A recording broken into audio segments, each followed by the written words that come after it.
আসসালামু আলাইকুম। সবাইকে শুভ সকাল। সবাই কেমন আছেন? আশা করি অনেক ভালো আছেন। আপনারা যে কোনো কিছুই করেন না কেন,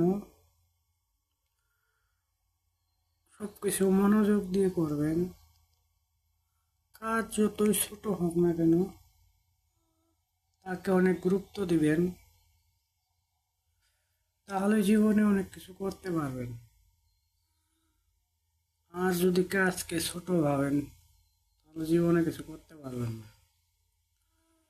যতটুকু ধারণা আমার, কাজকে কোনো সময় ছোট করে দেখতে নেই। আর অন্যকে দেখে হিংসা করা,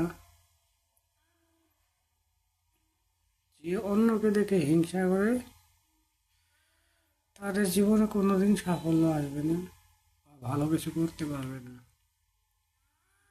আশা করি কেউ অন্যের কিছু দেখে হিংসা করবেন না, লোভ লালসা করবেন না। সবাই ভালো থাকবেন, সুস্থ থাকবেন।